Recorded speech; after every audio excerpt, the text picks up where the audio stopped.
ሂጃብ ክብርሽ ነው እህቴ።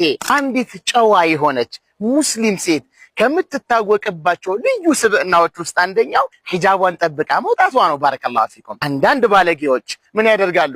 ሂጃብሽን ካላወለቅሽ አትማሪም ይሉሻል። ሂጃብሽን ካላወለቅሽ ከስራ ገበታ ትባረሪያለሽ ይሉሻል። አንድ ታሪክ ልጥቀስላችሁ። አንዲት ሴት ነበረች በነብዩ አለይሂ ሰላቱ ወሰላም ጊዜ እና የሚጥል በሽታ ነበረባት።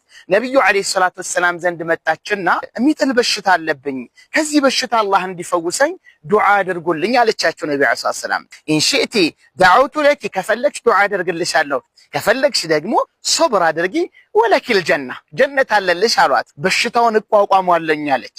ስትወድቅ ድንጋይ ሊመታት ይችላል። ስትወድቅ ስለት ነገር ሊያገኛት ይችላል። ያንን ሁሉ ሶብራለሁኝ አለች። ነገር ግን አንድ ነገር አልሶብርም ማለት እኔ በምወድቅበት ሰዓት ላይ አተከሸፍ፣ ሰውነቴ ይገላለጣል። ስለዚህ ፈድዑላህ ሊ አላ አተከሸፍ፣ በምወድቅበት ሰዓት ሰውነቴ እንዳይገላለጥ፣ አጅነብይ እንዳያየኝ ይህን ብቻ ዱዓ አድርጉልኝ፣ በሽታውን እሶብራለሁኝ አለች። በወደቀችበት ሰዓት ላይ ብትገላለጥ ራሷን ስለማታውቅ ምንም አይነት ጥያቄ የለባትም። አንቺ ራስሽን እያወቅሽ በምርጫሽ በፍላጎትሽ ተገላልጠሽ ትወጫለሽ። የጮኸ ቢጮህ ጆሮዬ አይሰማም፣ በሂጃቤ ጉዳይ አልደራደርም የሚል ምላሽ ነው መስጠት ያለብሽ።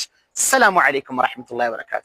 ጥቅመ ብዙ ዋጋው ተመጣጣኝ፣ ከፍታው ብዙም ያልተጋነነ፣ ቀለል ያለ ዲዛይን፣ የተረጋጋ ከለር፣ ውበቷ ሞቅ ሸብረቅ ያለች አማላይ፣ ለሳሎን ለሴቶች ክፍል የምትሆን በወርቅ ልብጥ የተሰራች አረቢያን መጅሊስ ነው ይዤላችሁ የመጣሁት ዛሬ። ይህ አረቢያን መጅሊስ ከ10 ስንት ይገባዋል? እስኪ ኮሜንት ስር ጻፉልን። የወደዳችሁት ላይክ፣ ሼር፣ ኮፕሊንክ አድርጉልን። እንደነዚህ አይነት አረቢያን መጅሊስ እንዲደርሳችሁ ደግሞ ቤቱን ፈሎ ማድረግ አትርሱ። እናመሰግናለን።